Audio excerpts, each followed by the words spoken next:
Give it up for my opener, Steve. Wonderful job, boss.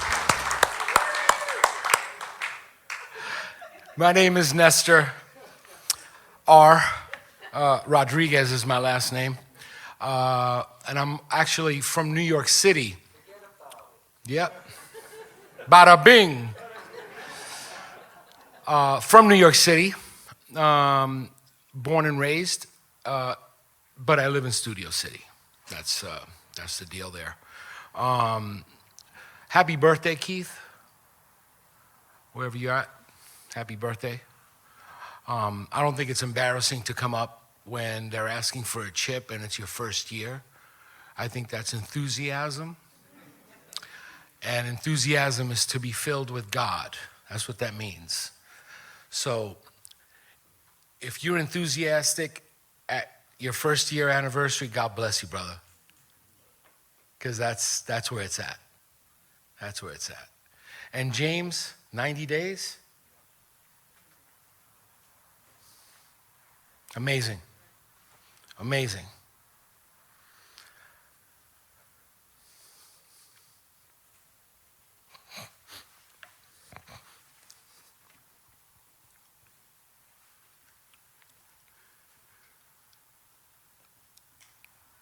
I'm just moved by the fact that you guys are all here on a Saturday night, eager to listen to a Puerto Rican from New York for 45 minutes. And I keep thinking to myself, these people don't have Netflix, or their Facebook accounts have all been canceled. But seriously, I am moved. I'm moved because I'm a member of Alcoholics Anonymous. My sobriety date is September 29th, 1990. I'm in my 33rd year of sobriety, which that's kind of unfathomable. 33 years. That's ridiculous.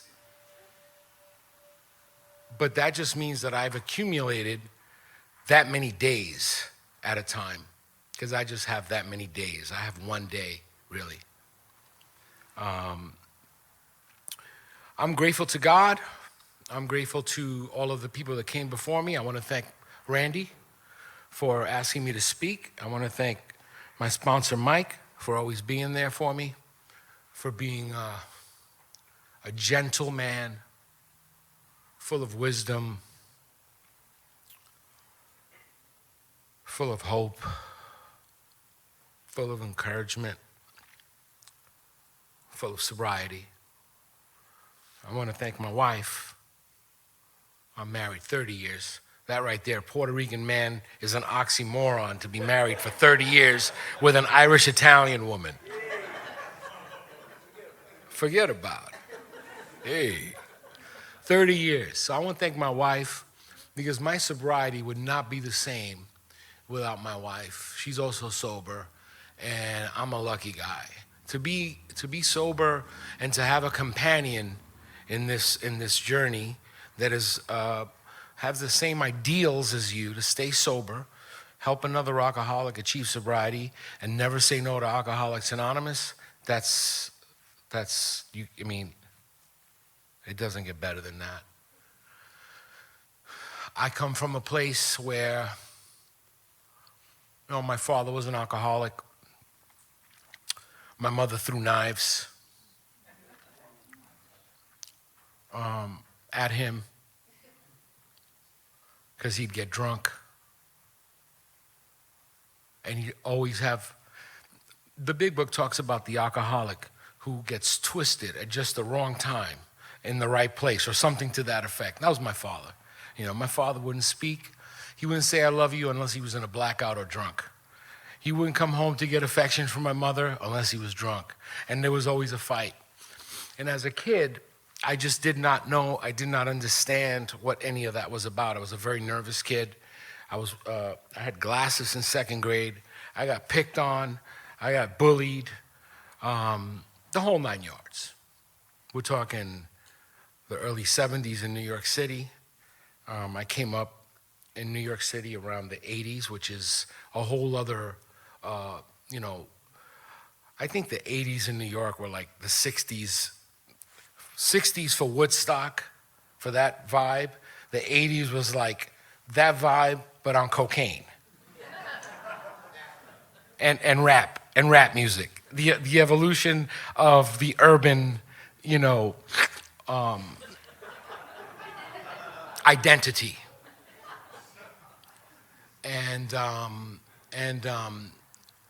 So I come from an alcoholic household.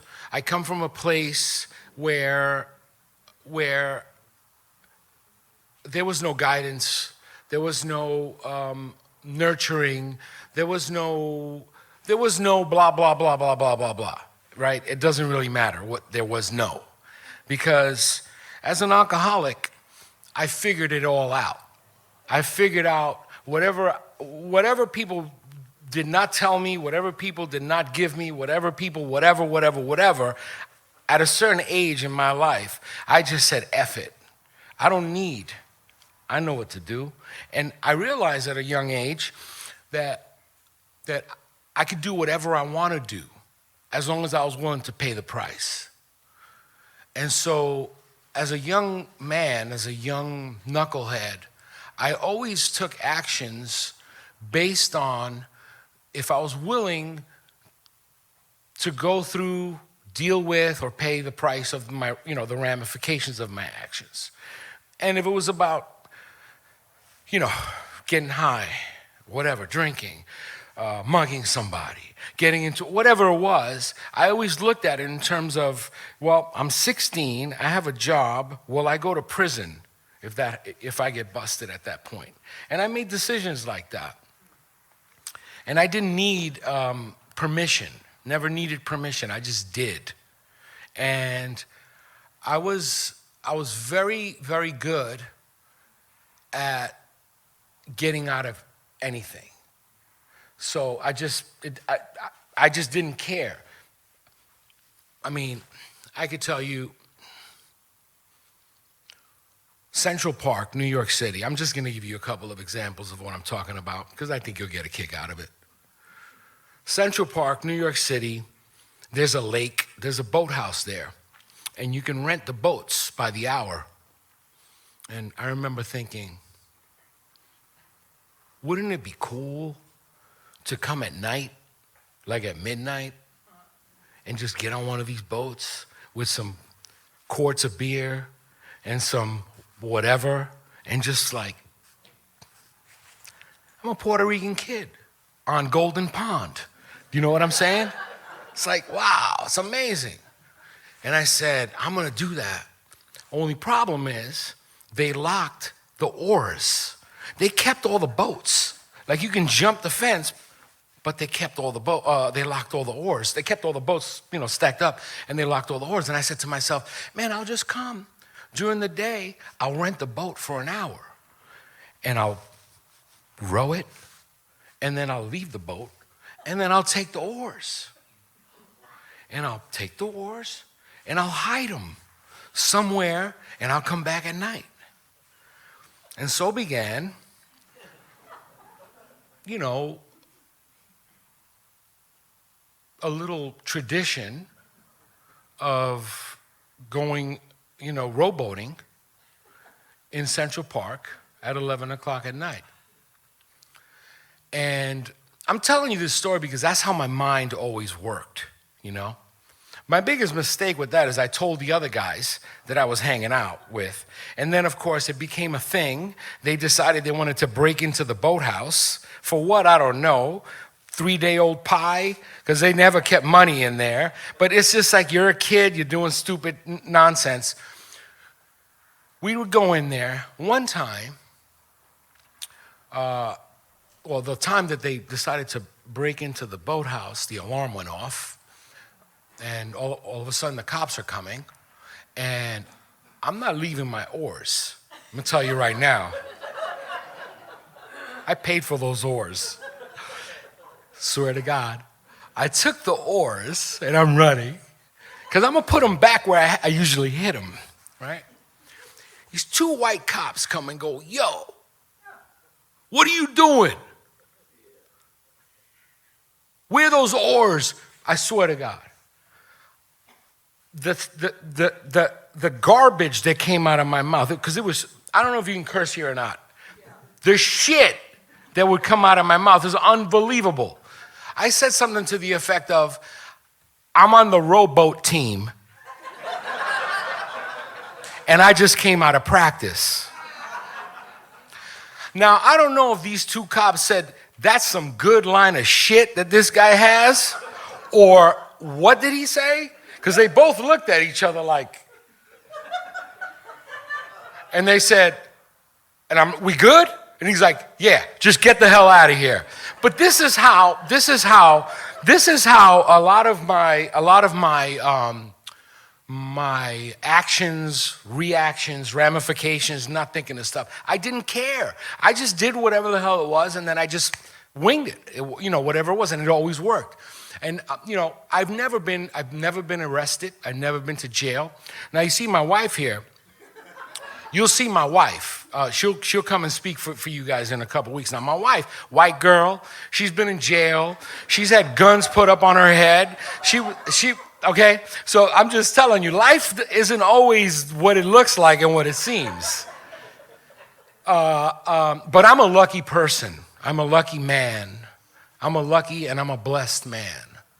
Not because I didn't go to jail. Not because I didn't get arrested. Not because I never got stabbed or had my head bashed in or a gun put on me or shot. Not because of any of that stuff. I'm a lucky man because,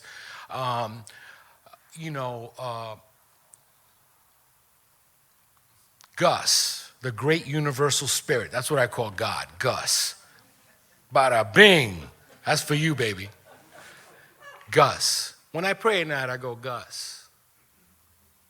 And I visualize. So I'm not a lucky man because of any of that stuff, but I'm a lucky man because the great universal spirit allowed me to run like a psycho. And at 25 years old, that spirit shut the blinds and said, it's over, dude. The jig is up. And at 25, the door and the shades, window shades of Alcoholics Anonymous opened up. And I'm a lucky man because when that happened, I was willing to enter into that door and take in the light. I got sober on the Upper East Side of Manhattan. I don't know if anybody knows the Upper East Side. It's white. I'm a Puerto Rican kid. I grew up with black and Latinos. When I say it's white, we're talking about like Park Avenue, Madison Avenue types, doormen. No one I got sober with did not live in a doorman building. All of these people. And so the reason I'm saying that is because these people and me have nothing to do with each other. They just don't. Culturally, when I was a kid, when I grew up, there were Irish, German neighborhoods, black and Latinos, and there was a lot of racism back then. There was a lot of racism. You get your ass whooped if you were on the wrong side of the street. No questions, no conversation. You just get pounced on, because you weren't Irish, and that's the Irish side or whatever. And so I had a relationship with, I knew my place. And my place was not amongst these people. But yet, the great universal spirit has it that these people were the people who took me in, embraced me, and told me everything that no one in my family ever told me. These people told me that. Things like, if you stay sober long enough, you can do anything you want in your life. I never heard anybody say, if you did this, you can do anything you want in your life. I grew up with people that would say, why are you doing that? You want to go to school to get a degree? For what? You want to get a job delivering pizza? What for? You know, there was no like character building exercises in my family. You know what I'm saying? There was none of that. The dudes in my family, they were all alcoholics, all of them. All of them. I have a cousin who had the opportunity to go to AA or to go to jail. And my cousin straight up looks at me and he said, I ain't going to no fucking AA. I'm not an alcoholic. That's what he said. After how many DUIs, DWIs? That's what homeboy says to me. And I'm looking at the guy and I'm thinking, bro, just go to a meeting. You don't have to say anything. You don't have to talk to anybody. You don't have to do nothing. Just go to a meeting. I'm not an alcoholic. So therein lies the dilemma. Therein lies the dilemma of the alcoholic.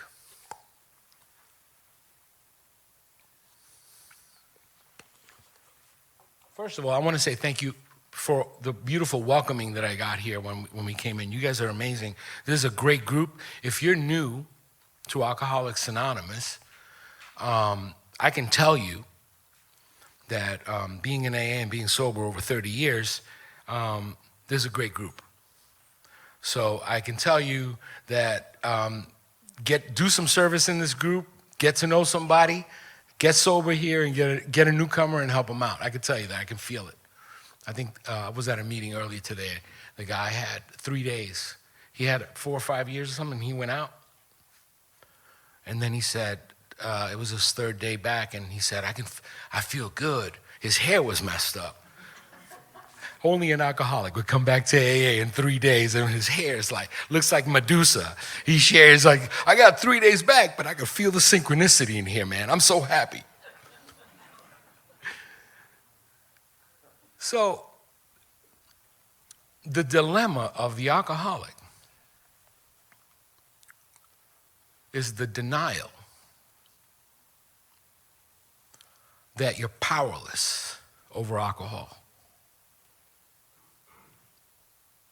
and that your life has become unmanageable.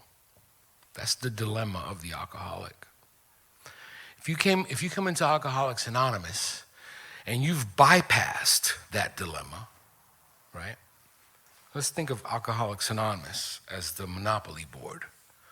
A lot of people come in, they're beat down, and they're at that. If you come into AA and you don't think that you don't have if you know you have a problem and you know your life is unmanageable, man, thank God.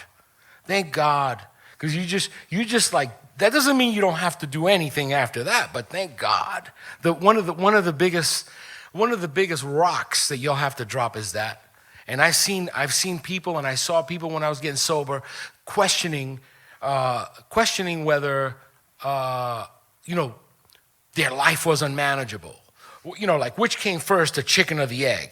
Was I born an alcoholic? Did I cross over an invisible line? All this nonsense, right? All this nonsense. I'm like, did you ask any of those questions when you were in a blackout?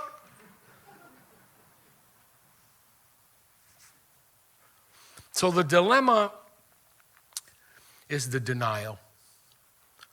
And I can tell you that in all the years I've been in AA, I have never, ever, ever seen anybody come in here by accident. No one slips on a banana peel, takes the wrong turn, and winds up in an AA meeting. Coincidentally. No one comes into an AA meeting because the coffee tastes great. Although, if you're a good alcoholic and you stay sober long enough, you'll know where the good coffee is made and which meetings and where they have the good jelly donuts. But no one comes in here for any of that stuff. Most people come in here because they're beat. They've been beaten. And when I say they've been beaten, we've been beaten. We've beaten ourselves because that's what we do. We beat ourselves. And the moment I can put down that sledgehammer, the moment I can put down that sledgehammer against myself is where the work starts, is where me not having to carry a sledgehammer to beat anybody else down. And it's the moment where I can drop my arms and just be open and just let whatever's supposed to happen in my life happen. That doesn't mean my life automatically becomes super. It doesn't mean my life automatically becomes fixed. It doesn't mean my life automatically becomes perfect. It means that at that moment, I'm able and ready to receive the grace of God, which is Alcoholics Anonymous. I got teared up when I first started talking because when I'm thinking of how this was formed in 1935, right? Two guys didn't know each other. One dude got sober. By that, I mean he wasn't drinking for a while. There was a window of opportunity in his soul. He wasn't drinking for a while. And he went on a trip, on a business trip. There was no AA. And he wasn't prepared for that business trip. And his deal didn't work out. And he knew he was going to drink. And something told him, I need to talk to another alcoholic. Something told him, I need to talk to another alcoholic. And this dude, he's in a hotel. And there's the bar. And there's a payphone. And my man starts dialing clergy to see if maybe anyone who answered on the other line knew an alcoholic that needed help. After, I don't know how many cold calls. Now, a lot of you guys are young. You don't know anything about cold calling. Hi, my name is Nestor. I wanted to know if you're like, click. Hi, my name is Nestor. I want to know, listen, I have a good deal on click. So I can only imagine, my man was like 500 clicks or something, right?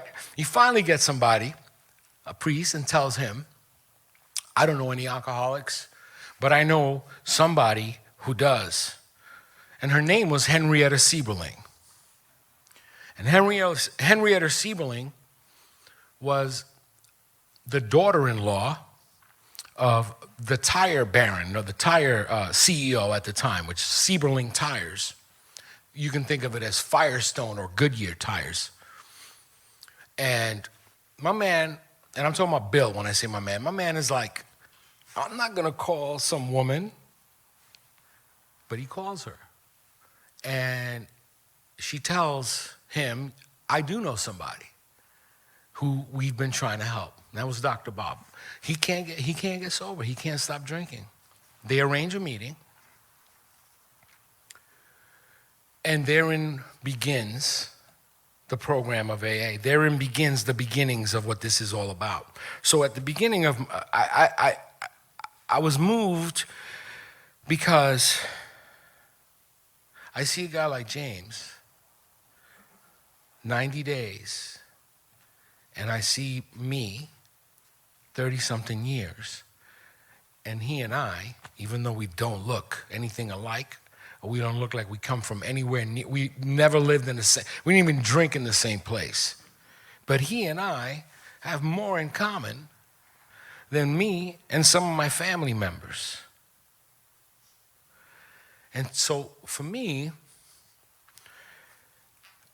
that's bigger than me. That's bigger than us. When I think about whether I believe in God or I don't believe in God, which I've had my bouts many times, which it does, the final answer for me is it doesn't matter. It doesn't matter. Who cares? Who cares? When I started drinking, I didn't know if it was going to take me 2 drinks, 6 drinks, 7 drinks, 8 drinks. I didn't know. But I started with that first one. I was like, yeah. And that first one was the one that set me on that path. And it's the same thing with God. It doesn't matter. It doesn't matter. God is this ideal, this ideology, this thing that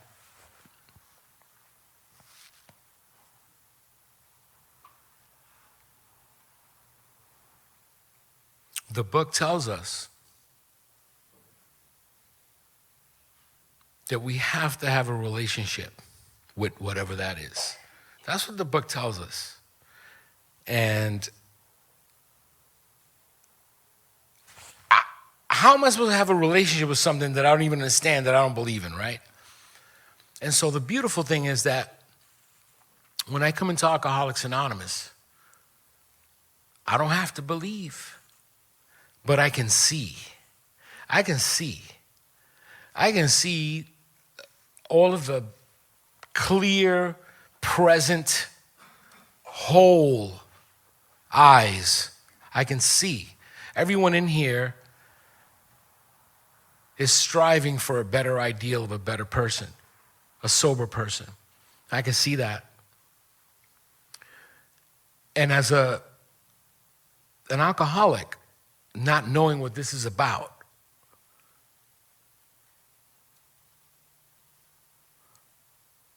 I could see that there's something bigger going on here. And it's weird. This is weird. When you look at this thing, the dynamic of people going to a meeting to hear someone, and someone speaking in the hopes that maybe one person can hear something or it affects them, it's a radical thing, you know, but it's a powerful thing.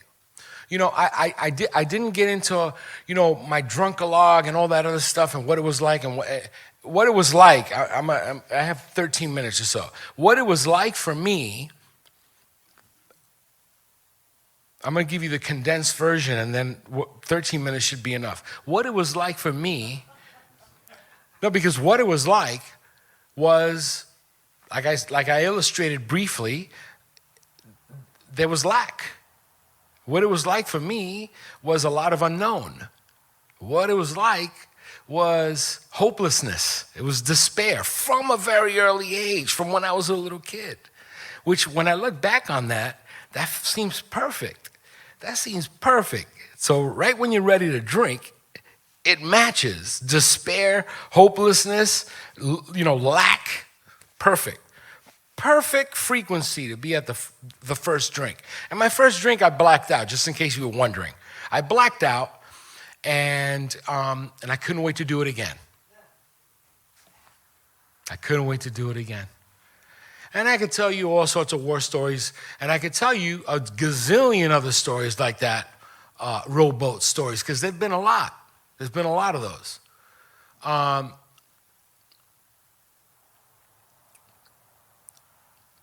But what happened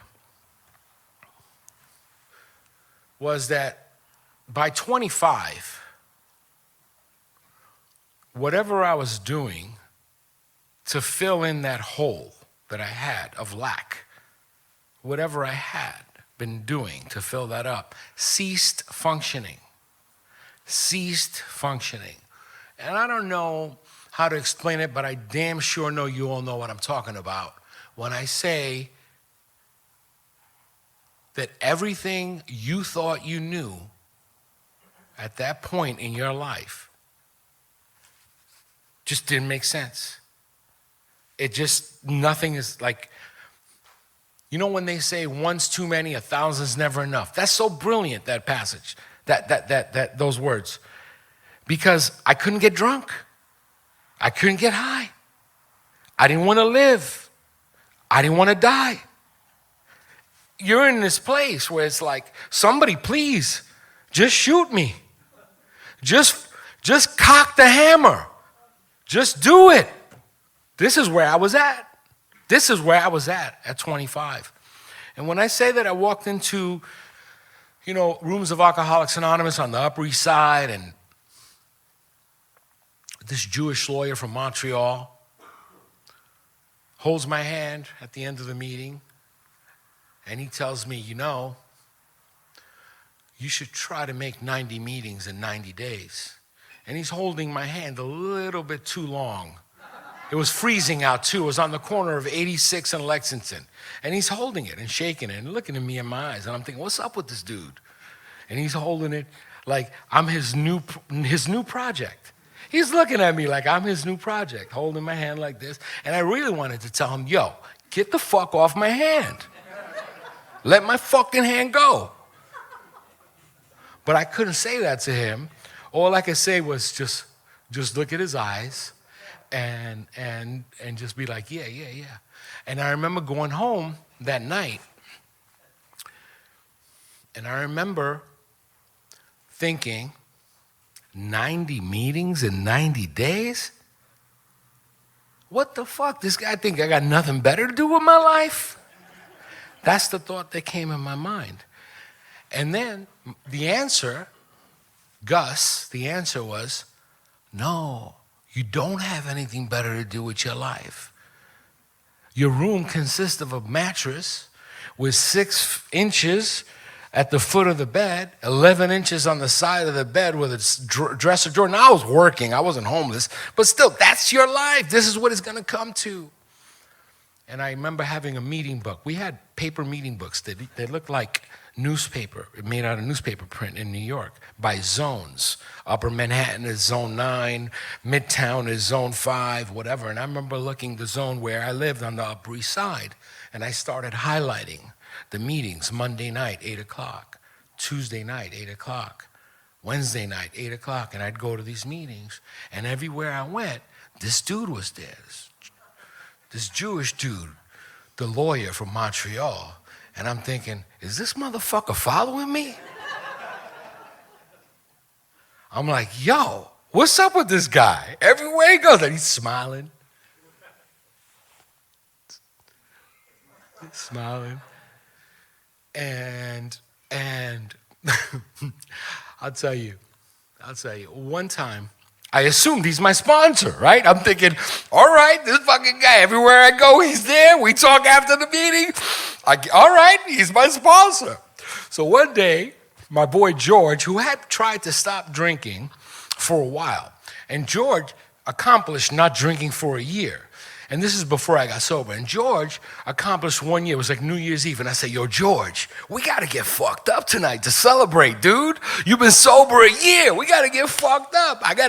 We'll get some, blow. It'll be great. And George is like, and I could tell. And I tell you, to this day, I feel guilty because George never got it. Anyway, at this point, I'm trying to get George to come to AA with me. And I'm telling him, come to this meeting. And George is like a typical Puerto Rican from East Harlem. Like I was. He's all, whatever. And I introduced him to Michael. My sponsor in New York is also named Michael. I introduced him to Michael as my sponsor. I said, this is my sponsor. And Michael goes, what did you call me? I said, you're my sponsor, right? We cool, right? You're my sponsor. He goes, we need to talk after the meeting. We need to talk about what? I'm thinking to myself, fuck we need to talk about? So I'll wait for him. This guy had a way of, he had a way Like, I didn't have to wait. It was I had to wait until he's done with whatever the hell he's doing, right? So then he comes up to me and he goes, if you want me to be your sponsor, you have to ask me to be your sponsor. And I'm like, again, my insides wanted to say, man, fuck you. That's what my insides wanted to say. At this point, I don't know, maybe 20 days or something like that. What came out of my mouth was, okay. Would you be my sponsor?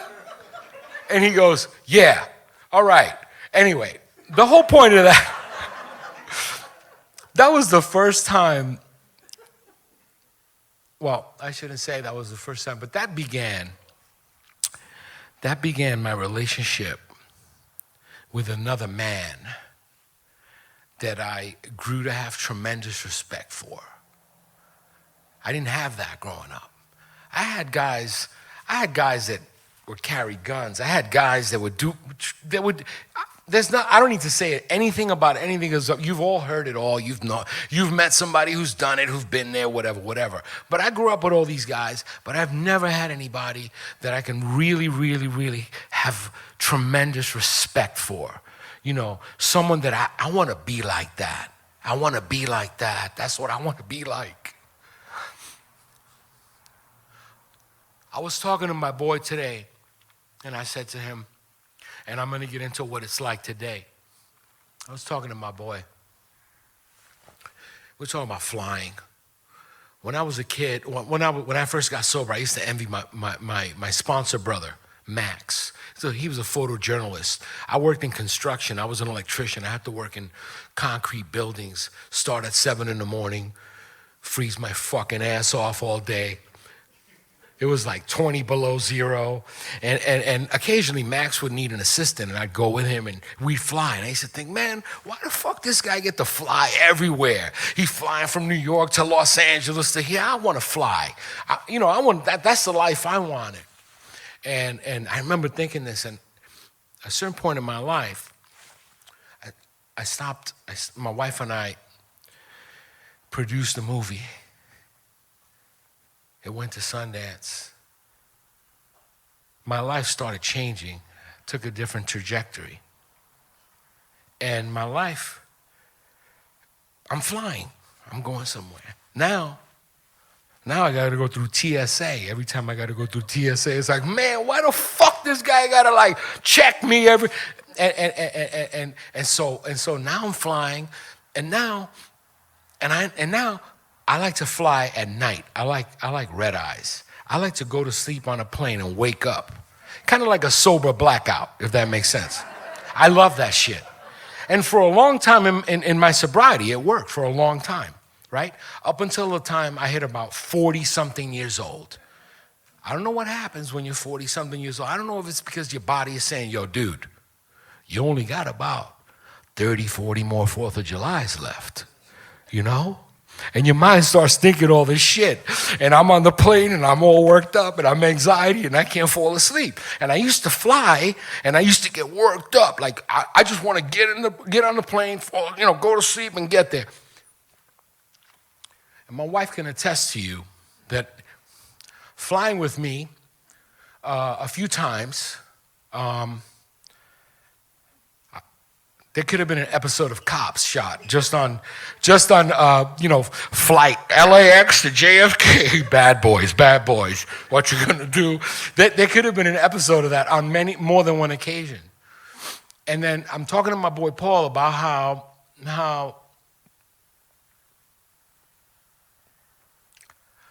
today I don't want to be the guy that's starting whatever is going on the plane, like whatever inconveniences are going on in my life, whatever this, and just acting however the hell I want to act, right? I want to be that guy that it doesn't matter if I'm in the middle, the aisle, the window. If a overweight lover is to my left or some blacked out fuck is to my right. I don't care. I want to be the guy that no matter what happens, anywhere I go, I want to be the guy that can be like, yo, it's okay, man. It's cool. You don't have to act that way. I want to be the guy that is there to put something into the pot, not take something out. I have a few seconds left. I'm going to say this.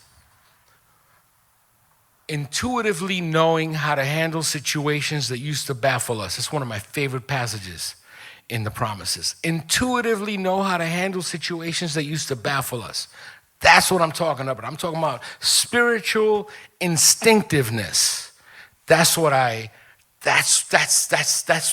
you want to surf on, okay? And that's what I aspire to do. And that's, the other night we're having dinner, and unbeknownst to me, I'm 58 years old, by the way. I got sober 25. Unbeknownst to me, 3 people that don't know each other schooled me on the fact that I'm in my golden years.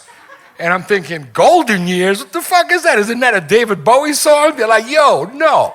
You're what are you, like you're in your 60s. Here I am. I'm thinking, I'm not in my 60s, man. I'm 30. I feel like I'm 30, But the truth is, from this, my next phase of my life, I want to be that person.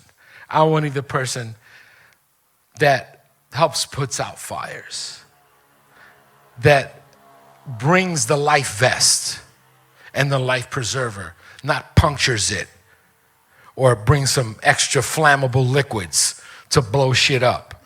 Because that's where I come from. Anyway, that's my time. Thank you so much. I hope you got something out of what I said. And who's coming up here to finish? Steve? My opener, Steve? Give it up for Steve.